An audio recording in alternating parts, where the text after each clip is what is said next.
ಚಿಂಚೋಳಿಗೆ ಕ್ರಾಸ್ದಲ್ಲಿ ನೀರಾವರಿಗಾಗಿ ಹೋರಾಟ ಮಾಡ್ತಕ್ಕಂಥ ಹೋರಾಟಗಾರರಿಗೆ ಭೇಟಿಯಾಗಿ ತದನಂತರ ಸಿದ್ದಿಗೆ ತಳ್ತಕ್ಕಂಥ ಸಂದರ್ಭದಲ್ಲಿ ನಮ್ಮ ಅಧ್ಯಕ್ಷರಿಗೆ ನಾನು ಕೇಳ್ಕೊಂಡಿದ್ದೆ. ಹೋಗುವ ಮಧ್ಯದಲ್ಲಿ ನಾನು ಪಕ್ಷದ ಕಾರ್ಯಾಲಯಕ್ಕೆ ಬರ್ತೀನಿ, ಅಲ್ಲಿ ನಮ್ಮ ಪಕ್ಷದ ಎಲ್ಲ ಮುಖಂಡರಿಗೆ ಭೇಟಿಯಾಗಿ ಮಾಧ್ಯಮದವರಿಗೂ ಕೂಡ ಭೇಟಿಯಾಗಿ ನಾನು ಮುಂದೆ ತೆರಳ್ತೀನಿ ಅಂತಕ್ಕಂಥ ವಿಷಯವನ್ನು ಹೇಳಿದಾಗ ಅವರು ಅತ್ಯಂತ ಪ್ರೀತಿಯಿಂದ ಎಲ್ಲ ಘಟಕದ ಅಧ್ಯಕ್ಷರನ್ನು, ಪಕ್ಷದ ಪ್ರಮುಖರನ್ನು, ಕಾರ್ಯಕರ್ತರನ್ನು ಕಚೇರಿಗೆ ಕರೆಸಿಕೊಂಡು ಈ ಒಂದು ಕಚೇರಿಯಲ್ಲಿ ನಿಮ್ಮನ್ನು ಉದ್ದೇಶಿಸಿ ಮಾತನಾಡಲಿಕ್ಕೆ ಅವಕಾಶವನ್ನು ಮಾಡಿಕೊಟ್ಟಿರ್ತಕ್ಕಂಥ ಪಕ್ಷದ ಎಲ್ಲ ವರಿಷ್ಠರಿಗೆ ನಾನು ಅಭಿನಂದನೆಗಳನ್ನು ಈ ಸಂದರ್ಭದಲ್ಲಿ ಹೇಳಿದ್ದೇನೆ.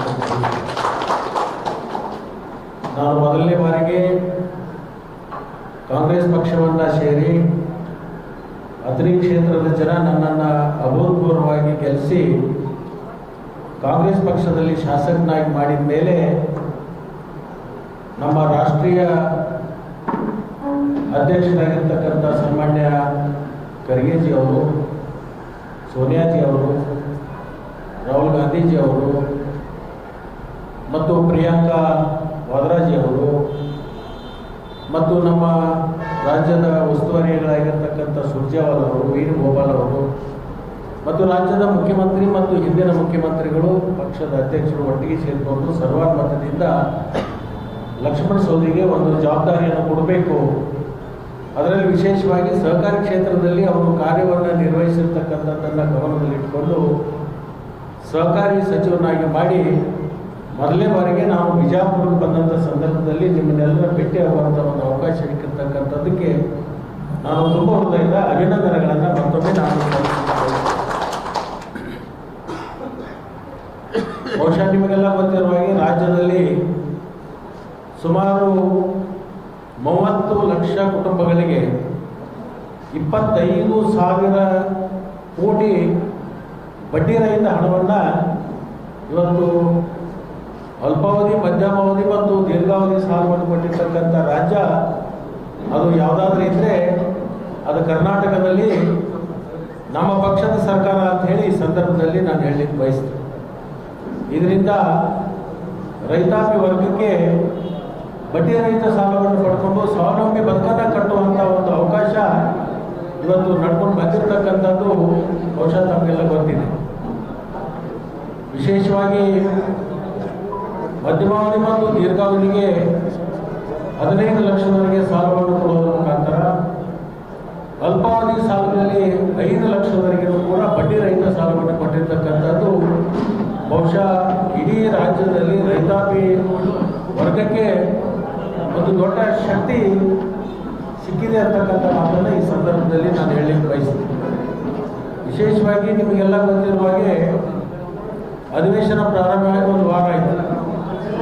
ವಿರೋಧ ಪಕ್ಷದವರು ಈ ನಮ್ಮ ಅಧಿವೇಶನ ಪೂರ್ವದಲ್ಲಿ ವಿರೋಧ ಪಕ್ಷದವರು ಕೆಲವೊಂದು ತಂಡಗಳನ್ನು ರಚನೆ ಮಾಡಿ ಎಲ್ಲ ಜಿಲ್ಲೆಗಳಿಗೆ ಮತ್ತು ತಾಲೂಕುಗಳಿಗೆ ತೆರಳಿ ಈ ಬರ ಅಧ್ಯಯನ ಮಾಡ್ತೀವಿ, ಅತಿವೃಷ್ಟಿ ಅಧ್ಯಯನ ಮಾಡ್ತೀವಿ, ಅಧಿವೇಶನ ನಡೆದಂಥ ಸಂದರ್ಭದಲ್ಲಿ ಸರ್ಕಾರದ ಗಮನವನ್ನು ಸೆಳೆತೀವಿ ಅಂತ ಹೇಳಿ ಪ್ರಚಾರವನ್ನು ಕೊಟ್ಟು ಅನೇಕ ಕಡೆ ಹೋದರು. ಆದರೆ ನನಗನ್ನಿಸುತ್ತೆ ಅವರ ಜವಾಬ್ದಾರಿಯನ್ನು ಸಂಪೂರ್ಣವಾಗಿ ಮರೆತು ಇವತ್ತು ಒಂದು ವಾರದ ಮಟ್ಟಿಗೆ ಅಧಿವೇಶನದಲ್ಲಿ ಯಾವುದೇ ಒಂದು ಬರಗಾಲದಾಗಲಿ ಅತಿವೃಷ್ಟಿ ಆಗಲಿ ಚರ್ಚೆ ಮಾಡಲಾರದೆ ಸಮಯವನ್ನು ಹಾಳು ಮಾಡಿರ್ತಕ್ಕಂಥದ್ದು, ವಿಧಾನಸಭೆಯ ಕಲಾಪಗಳನ್ನು ಇವತ್ತು ಹಾಳು ಮಾಡಿರ್ತಕ್ಕಂಥದ್ದು ಮಾಧ್ಯಮದವರು ತಾವು ನೋಡ್ತಾ ಇದ್ದೇವೆ. ಅವರು ಕೇವಲ ಒಂದು ವ್ಯಕ್ತಿಯ ಮೇಲೆ ಆರೋಪವನ್ನು ಮಾಡುವುದರ ಮುಖಾಂತರ ಆ ವ್ಯಕ್ತಿಯ ತೇಜಾವಧಿ ಮಾಡತಕ್ಕಂಥ ಕಾರ್ಯಕ್ಕೆ ಮುಂದಾಗಿದ್ದಾರೆ ಹೊರತಾಗಿ ರಾಜ್ಯದ ರೈತರ ಬಗ್ಗೆ, ಬರಗಾಲದ ಬಗ್ಗೆ, ಅತಿವೃಷ್ಟಿ ಬಗ್ಗೆ ಕಿಂಚಿತೂ ಅವರಿಗೆ ಕಾಳಜಿ ಇರತಕ್ಕಂಥ ಒಂದು ಸಮಯವೂ ಕೂಡ ನಾವು ನೋಡಲಿಲ್ಲ. ಅನಾವಶ್ಯಕವಾಗಿ ಕಲಾಪದ ಸಮಯವನ್ನು ಹಾಳು ಮಾಡಿ ಬಹುಶಃ ಒಂದು ದಿವಸಕ್ಕೆ ಕೋಟ್ಯಾಂತರ ರೂಪಾಯಿ ಖರ್ಚಾಗ್ತದೆ. ಸಾರ್ವಜನಿಕರ ದುಡ್ಡಿನಿಂದ ನಡೀತಕ್ಕಂಥ ಈ ಸರ್ಕಾರ ಮತ್ತು ಅಧಿವೇಶನ ಹಾಳು ಮಾಡಿರ್ತಕ್ಕಂಥದ್ದು ಬಹುಶಃ ತಾವೆಲ್ಲರೂ ಕೂಡ ಗಮನಿಸಿದ್ದೀರಿ ಅಂತ ಹೇಳಿ ನಾನು ಭಾವಿಸೋತೀನಿ. ನಾನು ವಿರೋಧ ಪಕ್ಷಕ್ಕೆ ಈಗಾದರೂ ಕೂಡ ಅವರಿಗೆ ಸದ್ಬುದ್ಧಿಯನ್ನು ಕೊಡಲಿ, ನಾಳೆ ಬೆಳಗ್ಗೆ ನಡೀತಕ್ಕಂಥ ಅಧಿವೇಶನದಲ್ಲಿ ಅದನ್ನು ಮಂಡವಾದವನ್ನು ಬಿಟ್ಟು ರಾಜ್ಯದಲ್ಲಿರ್ತಕ್ಕಂಥ ಜ್ವಲಂತ ಸಮಸ್ಯೆಗಳ ಬಗ್ಗೆ ಅವರು ಚರ್ಚೆ ಮಾಡಬೇಕು ಮತ್ತು ಬರಗಾಲದ ಬಗ್ಗೆ ಹೆಚ್ಚು ಒತ್ತಡ ಕೊಟ್ಟು ಚರ್ಚೆ ಮಾಡಿ ಕೇಂದ್ರದಿಂದ ಬರ್ತಕ್ಕಂಥ ಹಣವನ್ನು ಈ ಬರಗಾಲಕ್ಕೆ ಬಳಸ್ಕೊಳ್ತಕ್ಕಂಥ ಕೆಲಸವನ್ನು ಮಾಡಬೇಕಾಗಿರ್ತಕ್ಕಂಥ ನಮ್ಮೆಲ್ಲರ ಆದ್ಯ ಕರ್ತವ್ಯವಿದೆ.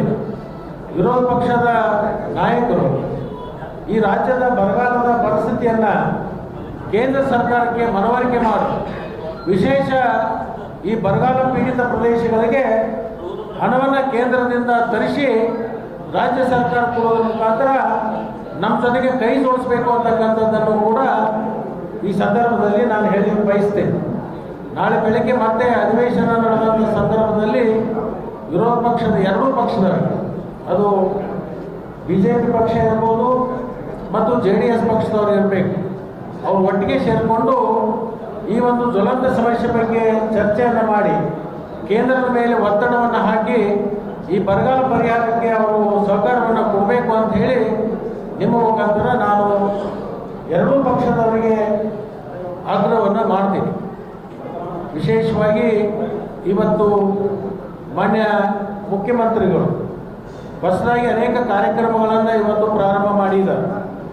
ಇವತ್ತು ಸರ್ಕಾರ ಅಂದ ಮೇಲೆ ಜನರ ಬಾಗಿಲಿಗೆ ಹೋಗಬೇಕು, ಜನರ ಸಮಸ್ಯೆಗಳನ್ನು ಅವ್ರ ಮನೆ ಬಾಗಿಲಿಗೆ ಹೋಗಿ ಅದನ್ನು ನಿವಾರಣೆ ಮಾಡ್ತಕ್ಕಂಥ ಒಂದು ಕಾರ್ಯಕ್ರಮವನ್ನು ಇವತ್ತು ಮಾಡಿದ್ದಾರೆ. ಅದು ಜನರ ಮಧ್ಯದಲ್ಲಿ ನಿಂತ್ಕೊಂಡು ಅನೇಕ ಶಾಸಕರಿರ್ಬೋದು ಮತ್ತು ಮಂತ್ರಿಗಳಿರ್ಬೋದು, ಯಾರ್ಯಾರು ಸಚಿವರಾಗಿದ್ದಾರೆ, ಯಾವ್ಯಾವ ಜಿಲ್ಲೆಗೆ ಉಸ್ತುವಾರಿಯನ್ನು ಕೊಟ್ಟಿದ್ದಾರೆ, ಆ ಉಸ್ತುವಾರಿ ಕೊಟ್ಟಿರ್ತಕ್ಕಂಥ ಎಲ್ಲ ಸಚಿವರು ವಾರದಲ್ಲಿ ಮೊದಲನೇ ಶನಿವಾರ ಮತ್ತು ಮೂರನೇ ಶನಿವಾರ ಆಯಾ ತಾಲೂಕುಗಳಿಗೆ ಹೋಗಬೇಕು, ಹೋಬಳಿ ಮಟ್ಟಕ್ಕೆ ಹೋಗಬೇಕು. ಅಲ್ಲಿ ಹೋಗಿ ಜನಸ್ಪಂದನೆ ಕಾರ್ಯಕ್ರಮಗಳನ್ನು ಆಯೋಜನೆ ಮಾಡಿ ಜನರ ಸಮಸ್ಯೆಯನ್ನು ತ್ವರಿತವಾಗಿ ಅದನ್ನು ಬಗೆಹರಿಸಬೇಕು ಅಂತಕ್ಕಂಥ ಹೊಸ ಆದೇಶವನ್ನು ಮಾಡಿ ನಮ್ಮ ಸರ್ಕಾರ ಜನರ ಪರವಾಗಿ ಜನರ ಬಾಗಿಲಿಗೆ ಹೋಗ್ತಿದೆ ಅಂತಕ್ಕಂಥದ್ದನ್ನು ಇವತ್ತು ಹೊಸ ವಿನೂತನವಾಗಿರ್ತಕ್ಕಂಥ ಕಾರ್ಯಕ್ರಮವನ್ನು ನಾವು ಪ್ರಾರಂಭ ಮಾಡಿರ್ತಕ್ಕಂಥದ್ದು.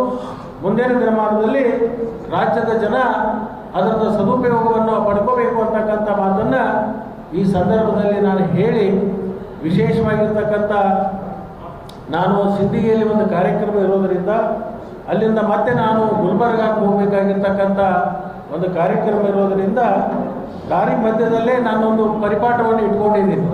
ಯಾವ ಜಿಲ್ಲೆಗೆ ಹೋಗ್ತೀವೋ ಆ ಜಿಲ್ಲೆಯಲ್ಲಿರ್ತಕ್ಕಂಥ ನಮ್ಮ ಪಕ್ಷದ ಕಾರ್ಯಾಲಯಕ್ಕೆ ಹೋಗಬೇಕು, ನಮ್ಮ ಮುಖಂಡರಿಗೆ ಭೇಟಿ ಆಗಬೇಕು, ಅವರಲ್ಲಿರ್ತಕ್ಕಂಥ ಭಾವನೆಯನ್ನು ಅರ್ಥ ಮಾಡಿಕೊಂಡು ಮುಂದಿನ ದಿನಮಾನದಲ್ಲಿ ಪಕ್ಷವನ್ನು ಇನ್ನಷ್ಟು ಸಂಘಟಿಸಿ ಮತ್ತೆ 2028ಕ್ಕೆ ಕಾಂಗ್ರೆಸ್ ಪಕ್ಷವನ್ನು ಅಧಿಕಾರ ತರಬೇಕು ಅಂತಕ್ಕಂಥ ಒಂದು ಸಂಕಲ್ಪವನ್ನು ಕೊಟ್ಟು ಇವತ್ತು ನಮ್ಮ ಸರ್ಕಾರ ಅನೇಕ ಹೆಜ್ಜೆಗಳನ್ನು ಇಟ್ಟಿದೆ.